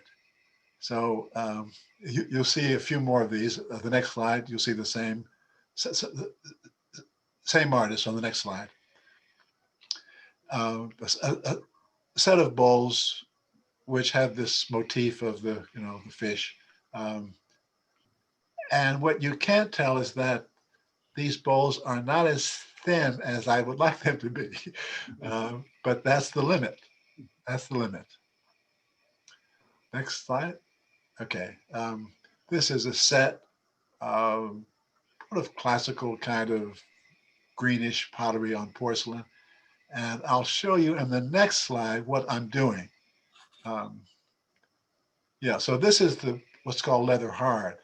Now I tried once to do sort of freehanding leaves and flowers, and I'm just terrible at it. So I decided I'd have to go out into nature and get the leaves and the flowers. And so what I've done here is what's known to all ceramicists who work in this form.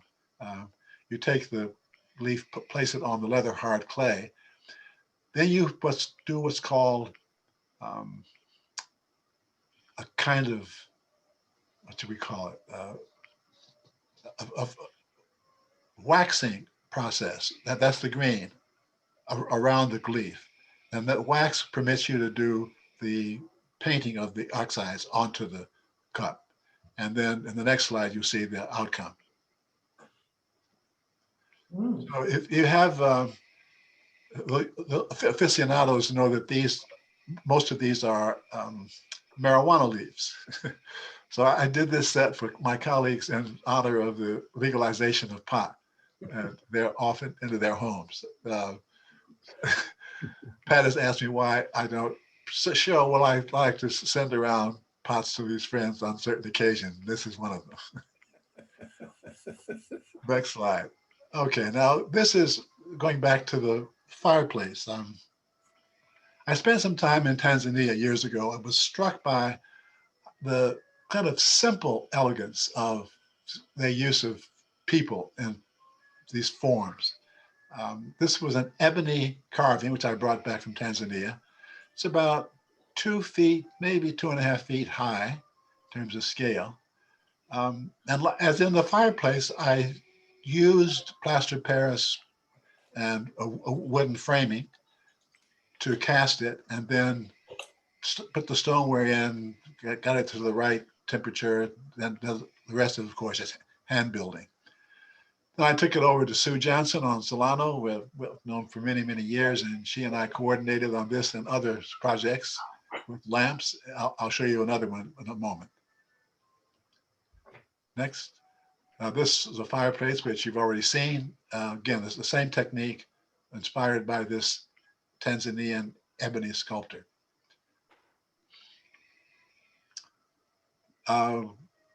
Tanzanian inspiration.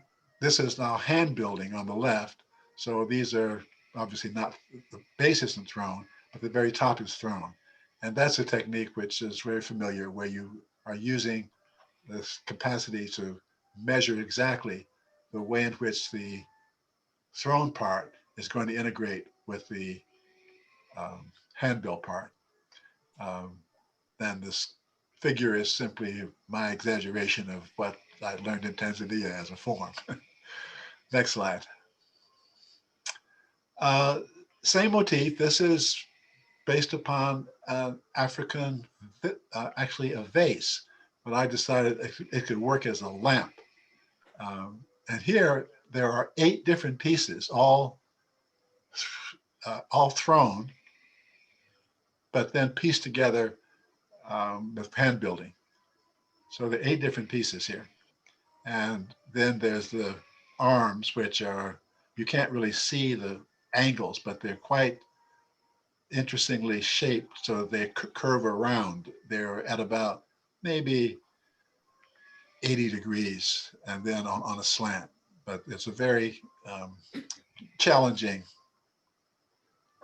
problem in terms of how to get this to fit. And again, Sue Johnson is credited with the actual lamp shape. Next.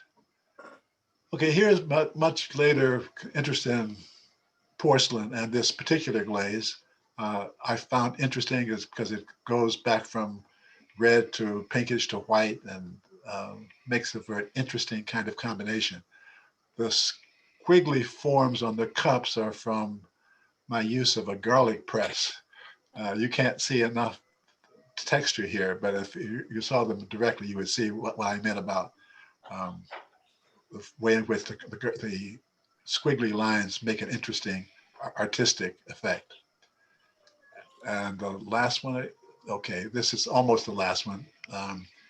Again, we're back to the decals, which I find fascinating, and throw into relief the shape of these cups. Chrysanthemum, yeah. Yeah, and you just gave one to my granddaughter. Thank you. Ooh, she's so happy. Yeah. Okay, and the last one is simply my acknowledgement that I can actually throw a straight cylinder. This is simply a pen to Dean Strong, and yeah, This is going back to the beginning. So from the beginning to the end. Before you take that slide off, Su-Yin, I want to ask Troy about you once described for me the difficulties of making like a teapot. Yes. Uh-huh. Or this kind of jar, the top to it. Right. The idea here is to make sure that the curve of the top integrates directly with the curve at the bottom. Not the curve at the not the bottom of the pot, but where the top of the pot begins. And that's not an easy thing to do because clay will shrink and firing, sometimes 12, 15%. But you have to find a way of doing this, and sometimes it takes 2 or 3 different kinds of entries for it to fit exactly. And the previous slide is, if you can put that up again, the previous slide has the same feature to it. Not that one.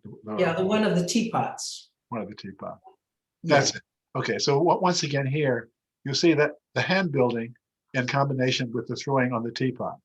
So what's happening is that the teapot top is completely integrated into easy flow with the way in which the spout comes across. Okay, so that's the answer to your question, Pat. It's a challenge. That's great.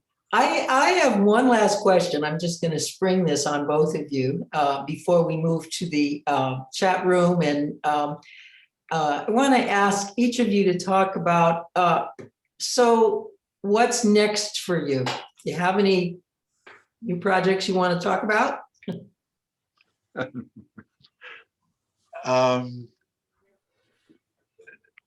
I think the next for me is to graduate from a certain kind of preoccupation with getting the perfect cup to getting the perfect next. And I don't know what that is, but yeah, I'd like to move on to something a little more difficult to create than the perfect cup. Okay, in porcelain or in stoneware? In porcelain. In porcelain. Yeah. What about you, Russ? Oh, I'm so clear on what's next. My life is such a physical mess right now that I have to do something about it. This room is deceptively orderly that you're looking at. I'm on the 3rd floor, which is my domain. So that's one of the things I have to do. There's the life in the studio will make that doable. I know how to do that. But my next project is to get off of stage. One of the most astonishing things that happened to me when I went to UCLA on my track scholarship and then ran fast and got a lot of attention is that I got a lot of attention. And then when you get a lot of attention, you have to know how to handle a lot of attention. And so I learned that. I made a lot of mistakes.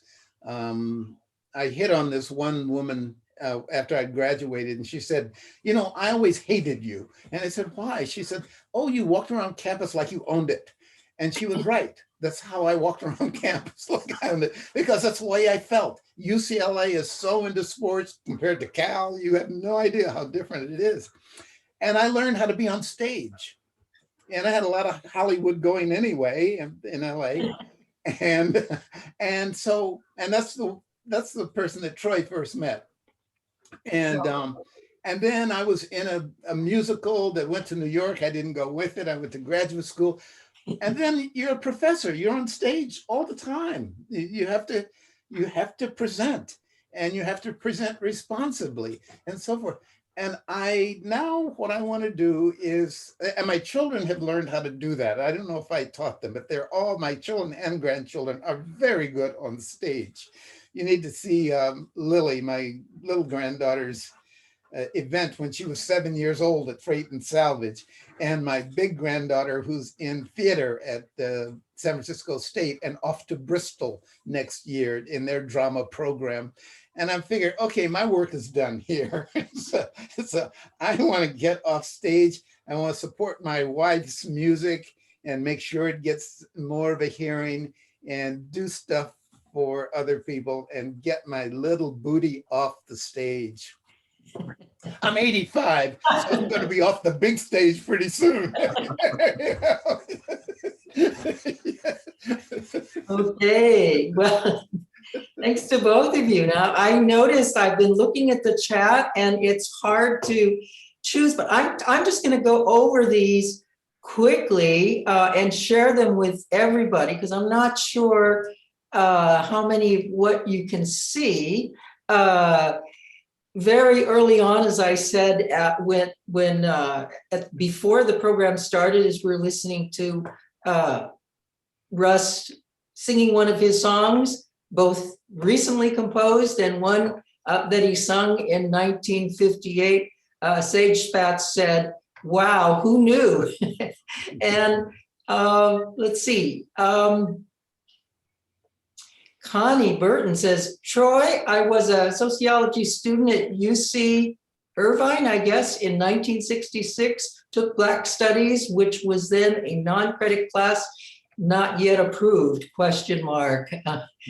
Zoe Ellis asked, is that a photo by Sibylla Savage?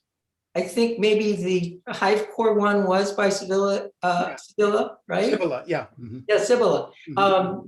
Joe Evinger on our board says, I'm reminded of Virginia Woolf's essay, A Room of One's Own. I think he was talking about studio, an important part of my creative process, and a book I share with young women graduating from high school, university, getting married, or whenever appropriate. A real room is a true gift to oneself. Yes. Kathleen Crandall says, hi, wonderful and dear friend, Russ Ellis, from Kathy Crandall. And she says, thanks for sharing your life with all of us. Judith Gusman says, thanks to both of you for your sharing today. What a joy to hear about your lives.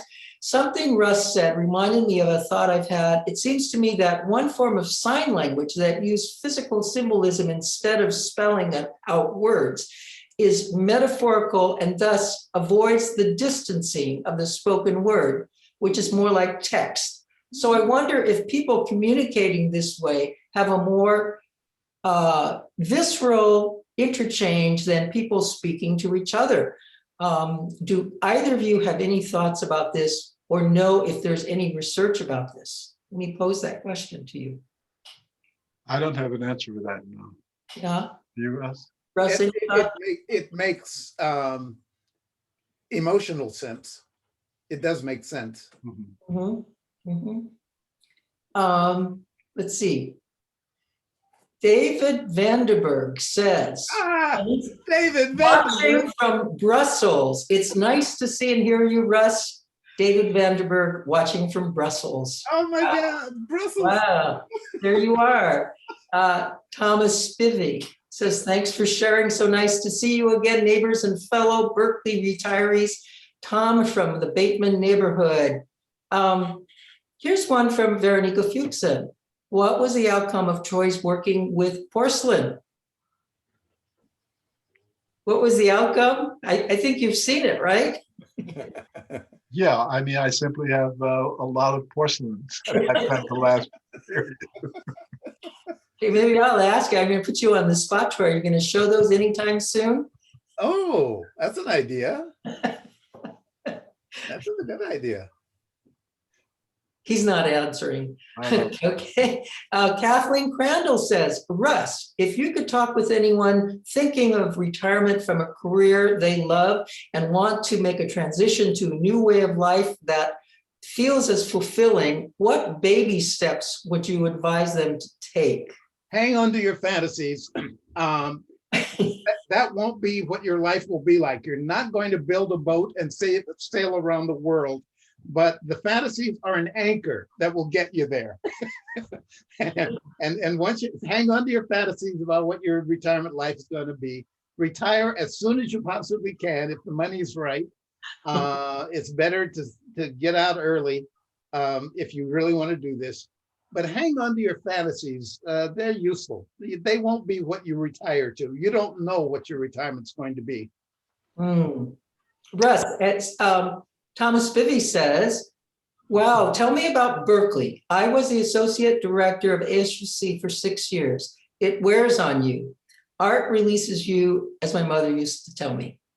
Any comment on that? That's true. It's a door.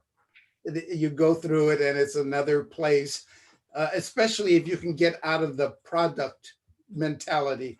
I mean, there is nothing more wonderful than looking up for the work and realizing you've been lost in it. And that's not who I've been most of my life. I've been a product guy, but go into it. It's a wonderful place, and you find out new things about yourself and other people, and what other people have been up to. So yeah. It's also important to take the first step, that is, pick up the brush for the first time and go ahead, and don't worry about an audience. That's right. Yeah, that's death. Barbara asks, where is this class Russ is talking about, and do they take new students? She has to leave, but she leaves her contact. Okay. She says thank you. You can respond to that. I can probably respond to that too. A question for Russ. What is the zone for teaching? This is from David Vanderberg. Huh. Well, for me, there were two. One was working with some very young students who come to you with they come to your office hours, first off, which is a thing because people are afraid of professors. And this young person doesn't care. They come with an outline for a paper they're going to do. And you say, well, you know, you don't cross T's and dot I's. You give them your opinion based on the reading and what you've been trying to do in the class and so forth. And they come back and they've grown. And then you just have the great joy of watching this growth that had nothing to do with you other than the fact that you got out of their way and gave them some hints and they did the work. The other one, David, is the small seminar. And you know this, sometimes those suckers take off, the small graduate seminar. And that's one of the greatest feelings in the world. That's sales, that just goes.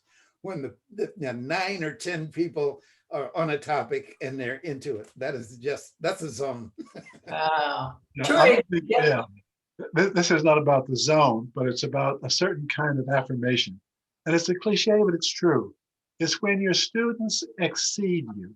When you look around and you see some student that you thought was a pretty good student, but then over the years, they wind up having taken on a project, an intellectually really difficult project, and exceed what you thought was possible. Yeah. That's really a kind of zone.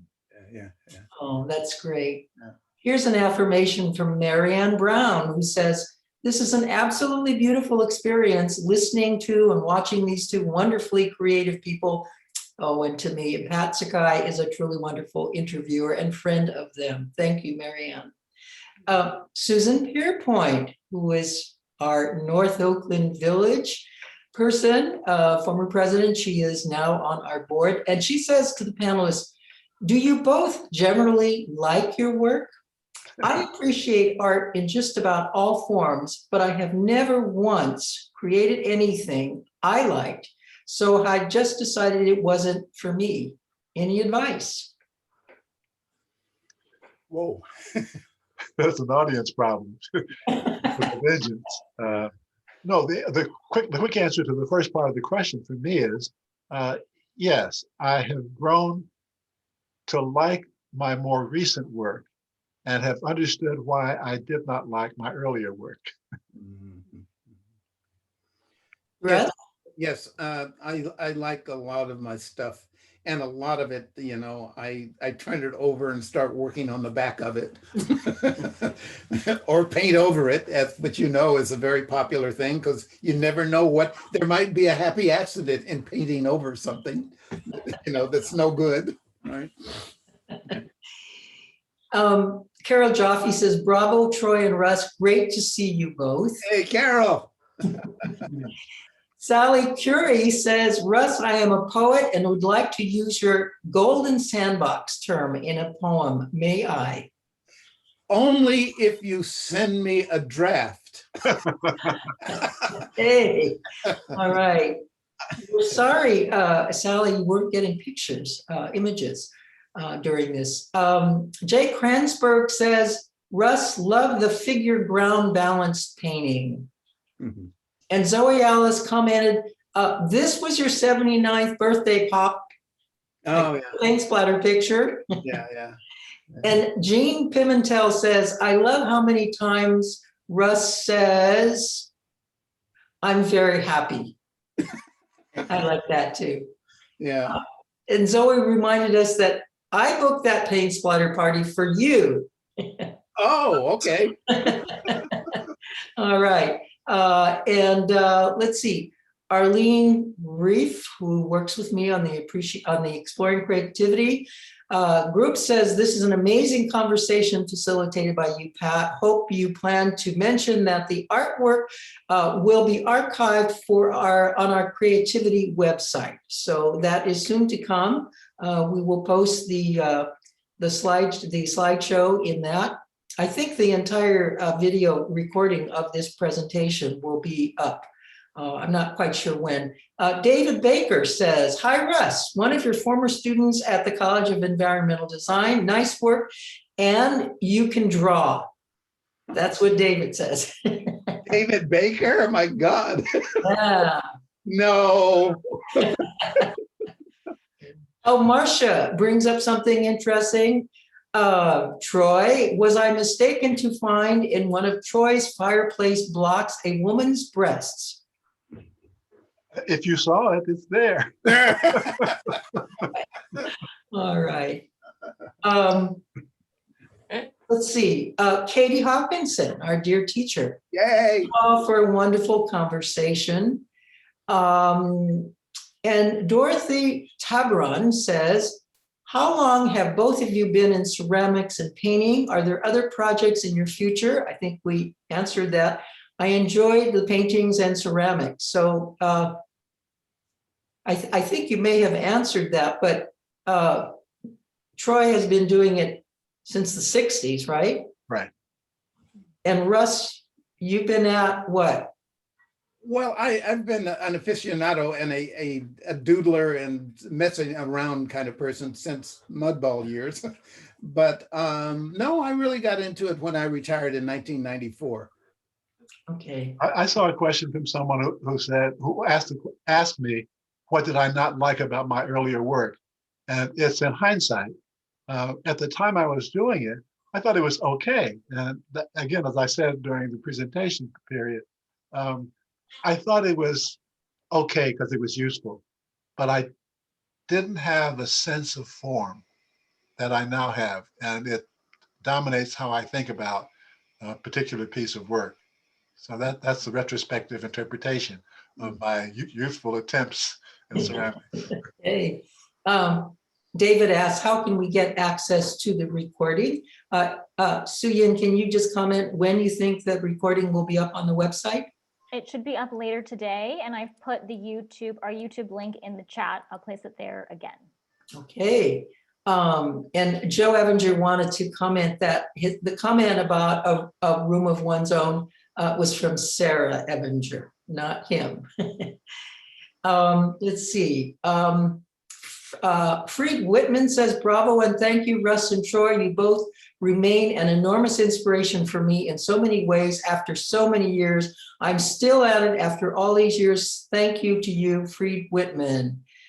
Barbara M says, wonderful presentation. Are Troy ceramics available for purchase anymore? Yeah, he needs the money badly. Yeah. Troy, you have to respond. There are ways for her for gifting. How's that? Say that again. I won't say that again. Okay. Well, after his show, he's got to show his work now. No, that's true. I mean, that's the way it works. And then maybe he might be willing to sell something at the show, I think. This is sort of like what Russ did to me when he'd been looking at a lot of my paintings in the studio group that when we were meeting every week. And at one point he turned to me, he said, now, Pat, when is that show? I looked around and asked if he was talking about somebody else, but anyway, that's how you do it, right? Good show. Yeah, good Troy, work. when is your show? Yeah. All right. Oh, no, leave him out. We'll take care of it, okay? Okay. Let's see. David Vanderberg says, thanks, I missed the beginning. Dave Ellis says, as sociologists and artists, what role will art play after the pandemic? Can you see it developing now? Wonderful question, Dave. Thank you. After the pandemic. Oh, right. Troy? Yeah, art is emergent from social circumstances, and the pandemic is an extraordinary moment in our history, and out of it will emerge extraordinary art. That's all we can say. Yeah. Russ, you want to say something? I agree. No, I agree. And David Umchaga, I'm not sure you really liked it, but you agreed to participate in making the bones of something. And then there were all these remixes. I think we're going to see more of that, just a flowering of politically oriented music and sound and so forth.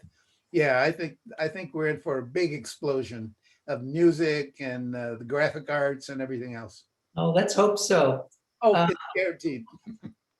Anna says, thank you both for this lovely journey. Are there ever times in making art when nothing shows up for you and you're sitting there staring at a wall?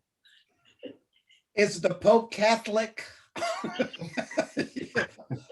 Hell yes, of course. Yeah. And we all have workarounds, right? Of course that happens. Yes. It happens in academia as well. You got nothing to say, and there's a lot you want to say, but you don't know where to start. Troy? Well, it's an interesting question. I mean, Pete Steffens, a colleague of mine for many years in journalism, used to talk about people who had writer's blocks. And he said, there's one important explanation for writer's block. You have nothing to say.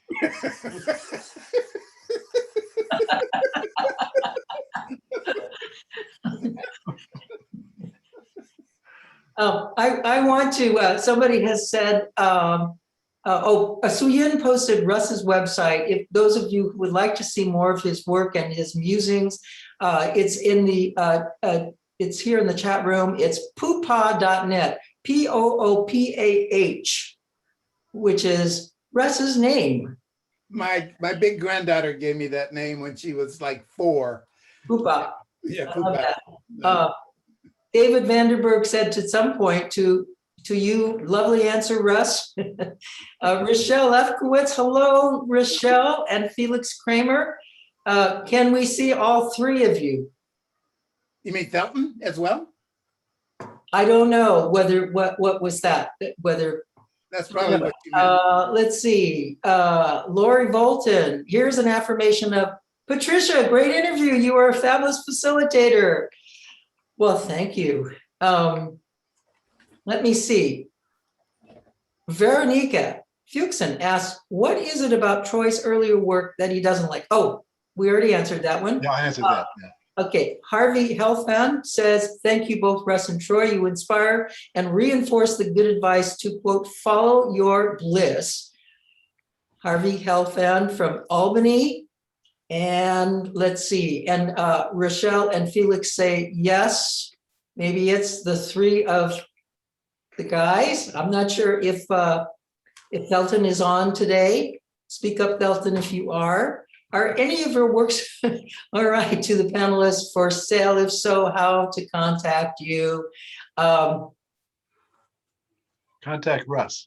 Contact Russ, okay. No, you're next. You're next. But Paul Ransahoff, one of our painting studio buddies. Russ, love your unending creativity.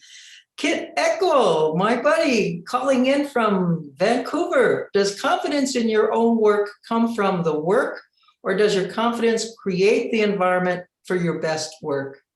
Great moderating, Pat. Thank you. But I have a quick response to that.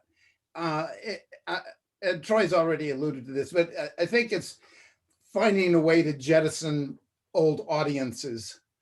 Troy mentioned his advisor looking over his shoulder.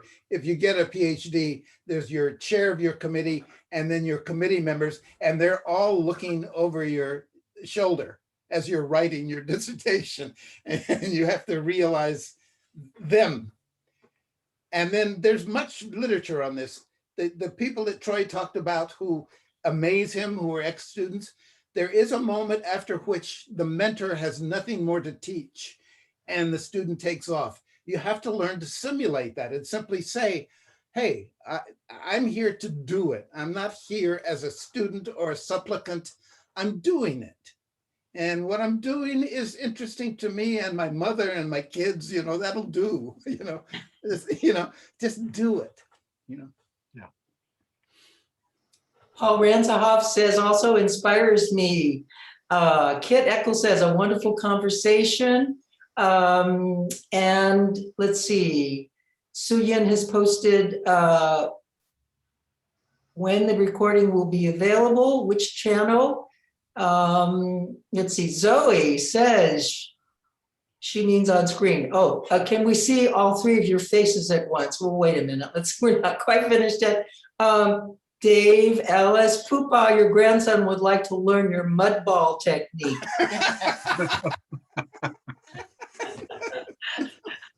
Russell is the only person I've ever talked to who, like me, reveled in mud balls as a kid. I loved it, but I never got into sculpture. It's very important. There you go. Well, I don't see any other questions, and we hope that you have all thoroughly enjoyed this. I want to, let me see, let me just gather my wits here.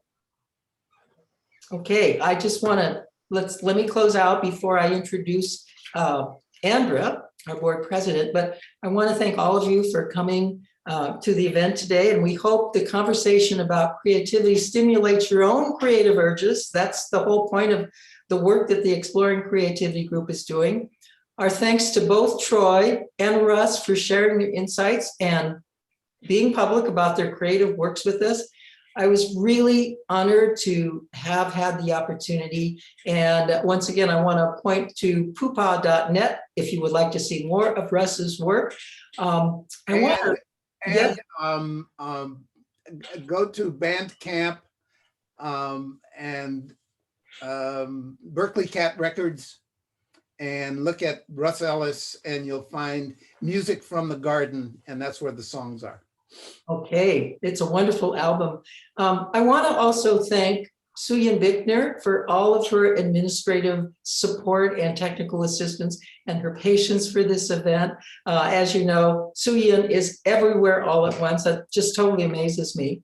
And also I want to thank the fellow members of the Exploring Creativity Group for their support for today's event, especially to Nancy Rubin for her photos of our speakers in some of the marketing material, and her technical assistance with trying to figure out how to blow up old photos of Russ while he was running. And now I'd like to introduce Andrew Lichtenstein, our Board of Trustees president, who has a few words. And following Andrew's words, if you have time, stick around to hear one last song from Russ Ellis. Thank you. Great. Thank you, everybody, for coming. Check out the calendar on our website, ashbyvillage.org, to get a taste of all of the programs that we offer, and consider joining us. These events are free to Ashby Village members and the general public, but our membership fees only cover a portion of our operating costs. If you feel so moved and want to support our programs, we encourage you to donate any amount. You can use the link in the chat box here, or go to our website and look for the Donate Now button on the homepage. Thank you for your support and for a wonderful program. Thank you.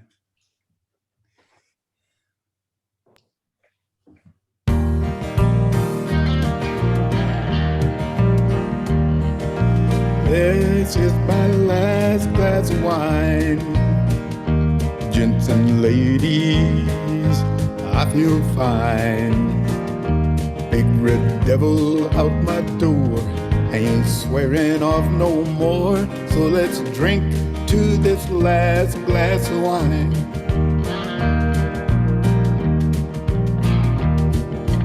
This is my last cigarette. Can I beat it? Better bet. Mama begged me not to start trying to fix my weary heart. So let's drink to my last cigarette. There goes my last love affair. Broken hearted, but I don't care. Love's as fickle as thin air. Some folks find it anywhere. So let's drink to that last love affair.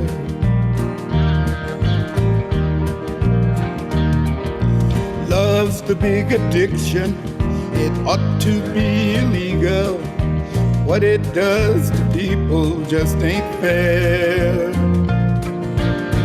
Ain't no illusion, you're what beyond confusion, messing up your castles in the air.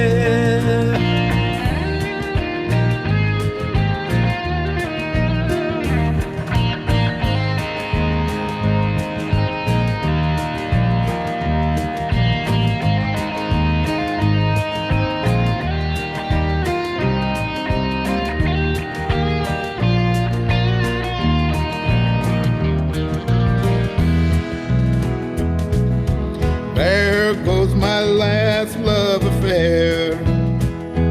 Broken hearted, but I don't care. Love's as fickle as thin air. Some folks find it anywhere. So let's drink to that last love affair. So this is my last glass of wine. All you people, I'm just fine. With those troubles out my door, won't be swearing off no more. So let's drink to this last glass of wine. Yes, let's drink to this last glass of wine. Hey, well, let's drink to this good old glass of wine.